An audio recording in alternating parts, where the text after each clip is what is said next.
जम्मू कश्मीर के पुलवामा से, जहां आतंकियों ने टारगेट किलिंग की वारदात को अंजाम दिया है। ये बड़ी खबर आ रही है। पुलवामा से आतंकियों ने पुलवामा में एक शख्स को गोली मारकर मौत के घाट उतारा है। आतंकियों की गोली का शिकार बने इस शख्स की पहचान मुकेश के तौर पर हुई है। मुकेश यूपी का रहने वाला था, तो आतंकियों ने मजदूर की गोली मारकर हत्या कर दी और लगातार ये दूसरा मामला सामने आया है, जिसके बाद इलाके में सर्च अभियान भी चलाया जा रहा है सुरक्षा बलों की तरफ से। तो पुलवामा से ये बड़ी खबर आ रही है, आतंकी हमले में एक मजदूर की मौत। तो जम्मू कश्मीर के पुलवामा में आतंकी हमला हुआ, जहां पर आतंकवादियों ने टारगेट किलिंग करते हुए एक मजदूर को गोली मार दी। पुलवामा में टारगेट किलिंग की वारदात एक बार फिर से सामने आई है।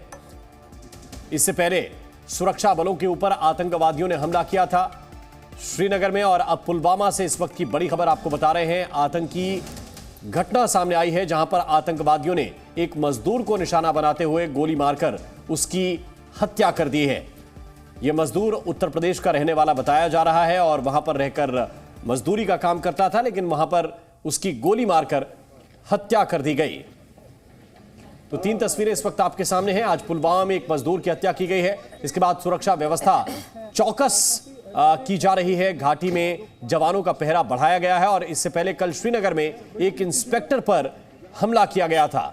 तो इस बड़ी खबर से जुड़ी 3 तस्वीरें हम आपको दिखा रहे हैं। आज पुलवामा में ये हुआ है, मजदूर की हत्या कर दी गई है। उत्तर प्रदेश से ये मजदूर यहाँ आया था काम करने के लिए, और उसके बाद एहतियाती कदम वहां पर सुरक्षा के लिहाज से उठाए गए हैं। सुरक्षा व्यवस्था पूरी तरह से चौकस नजर आ रही है। घाटी में जवानों का पहरा मजबूत हो गया है। और कल आपको बता दें, श्रीनगर में भी एक हमला हुआ था। इसके अलावा कुछ और अपडेट्स आपको दे रहे हैं। क्या कश्मीर में टारगेट किलिंग की एक बार फिर वापसी हो गई है? 29 अक्टूबर को टीआरएफ ने हमले की जिम्मेदारी ली थी। इंस्पेक्टर आईसीयू में भर्ती है इस वक्त, जिनको जो हमले का शिकार हुए थे। 30 अक्टूबर को पुलवामा में मजदूर को गोली मारी गई। और कृष्ण मोहन मिश्रा और रजत वोरा इस वक्त हमारे साथ जुड़ रहे हैं। पहले मैं रजत का रुख करना चाहूंगा, क्योंकि रजत, लगातार 2 दिन और 2 हमले, किस तरह से ये घटनाएं हो रही हैं?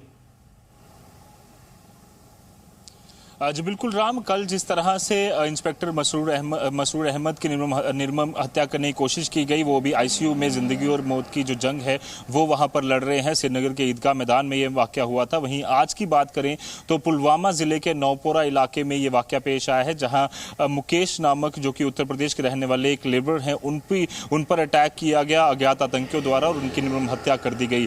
लगातार टारगेट किलिंग का जो सिलसिला है वो एक बार फिर से अब घाटी में जो है नजर आ रहा है, जहां पर एक तरफ पिछले दिनों में, पिछले कुछ महीनों की बात करें तो टारगेटेड किलिंग का जो सिलसिला है उसमें उसको रोकने में सुरक्षा बल पूरी तरह से कामयाब हुए थे, पर एक बार फिर से आतंकियों ने अपनी प्रेजेंस दिखाई है। राम, यहां यह भी मेंशन करना काफी ज्यादा जरूरी होगा कि 31 अक्टूबर वही दिन है जब 4 साल हम मनाने जा रहे हैं। जम्मू कश्मीर जब यूनियन टेरिटरी बना था, यहाँ पर जब जम्मू कश्मीर को एक स्टेट हुआ करता था, उसे 2 हिस्सों में किया गया था। उसके बाद से ही लगातार कुछ ऐसे वर्ग हैं जो कि नाराजगी जता रहे थे, और उसके अलावा अगर हम बात करें तो सुरक्षा एजेंसियां पूरी तरह से यहां पर जम्मू कश्मीर में टेररिज्म को काबू करने में काफी हद तक कामयाब रही हैं। लोकल रिक्रूटमेंट कम हुई है, पर आतंकी अपनी बौखलाहट जो है वो यहां पर दिखा रहे हैं। जहां एक तरफ जम्मू कश्मीर के अलग अलग इलाकों में हमने देखा इंटरनेशनल बॉर्डर से लेकर एलओसी पर जहां घुसपैठ की कोशिशें की गई, जहां पर सीज फायर का वायलेशन किया गया, वहीं अब कोशिश आतंकियों की यही है कि लोगों के बीच में डर फैलाया जाए, और वो डर फैलाने के लिए सुरक्षा एजेंसियों पर टारगेट कर रहे हैं और मासूम लोगों को यहां पर निशाना बनाने की कोशिश की जा रही है, जिसका शिकार आज मुकेश हुए हैं। बिल्कुल, और कृष्ण मोहन मिश्रा भी हमारे साथ जुड़े हुए हैं। कृष्ण मोहन मिश्रा, कुछ महीनों पहले भी इस तरह के कई मामले एक के बाद एक सामने आए थे, और उसके बाद बहुत मुश्किल से कह सकते हैं कि स्थिति को काबू में किया गया था। क्या माने कि एक बार फिर से टारगेट किलिंग की ये घटनाएं जो बार बार हो रही हैं, ये फिर से एक बड़ी मुसीबत बन के उभर सकती है, सुरक्षा बलों के लिए एक बड़ी चुनौती? देखिए, पिछले 1.5-2 साल से कश्मीर में आतंकवाद की कमर टूट गई है। आमतौर पर होता यह था पिछले 3 दशक से कि एक वक्त में 200 से 250 आतंकवादी कश्मीर में सक्रिय रहते थे, लेकिन अब उनकी तादाद 100 से भी कम रह गई है और उनमें से भी कोई बड़ा आतंकवादी नहीं है जो उनको कमांड कर सके। बहुत छोटे छोटे ग्रुप में है, उनके पास हथियार कम है, उनके पास पैसे नहीं आ पा रहे हैं और उनको रिक्रूट्स नहीं मिल पा रहे हैं। रिक्रूटमेंट इस समय सबसे लो चल रहा है जितनी पहले रिक्रूटमेंट होता था। ऐसे में उनके पास सबसे आसान तरीका है टारगेटेड किलिंग करना। इससे पहले भी आपने देखा है पिछले 1.5 साल में कि कोई मजदूर या कोई गोलगप्पे वाला या कोई सर्कस में काम करने वाला जो कि सब्जी लेने या दूध लेने निकला हुआ हो, उनके ऊपर हमले हो रहे हैं। साथ ही छुटपुट हमले उन कश्मीरियों पर भी हो रहे हैं जो सुरक्षा बलों के साथ काम करते हैं, चाहे वो सेना में काम करते हों या पुलिस में काम करते हों। आतंकवाद की कमर इस समय कश्मीर में टूटी हुई है। पाकिस्तान हर स्थिति में इसको दोबारा जिंदा करने की कोशिश करेगा। घुसपैठ की घटनाएं भी कुछ दिन पहले आपको याद होगा ज़्यादा हुई थी और उस एक बड़ी घुसपैठ की भी कोशिश की थी जिसको सेना ने, सुरक्षा बलों ने LOC पर ही रोक दिया था।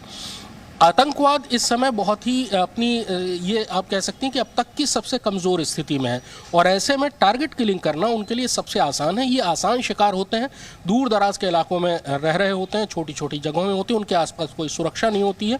आमतौर पर वो मजदूर या गोलगप्पे बेचने वाले या इसी तरह से काम करने वाले लोग होते हैं। ऐसा करके आतंकवादी अपनी प्रेजेंस भी दिखाना चाहते हैं और साथ ही लोगों में एक डर का माहौल ख़त्म करना डर का माहौल पैदा करना चाहते हैं। इससे पहले भी जो भी टारगेट किलिंग हुई थी उनके सारे जो जिम्मेदार आतंकवादी थे उनको बहुत जल्दी मार दिया गया था। इस बार भी ऐसा ही होगा, पर आसान शिकार की तलाश में टारगेटेड किलिंग की घटनाएं हो सकता है आने वाले दिनों में आशंका ये है कि और बढ़े, क्योंकि पाकिस्तान हर स्थिति में आतंकवाद को दोबारा जिंदा करना चाहेगा। जी बिल्कुल, बहुत शुक्रिया आप दोनों का जुड़ने के लिए, जानकारी दर्शकों तक पहुंचाने के लिए। जी न्यूज़।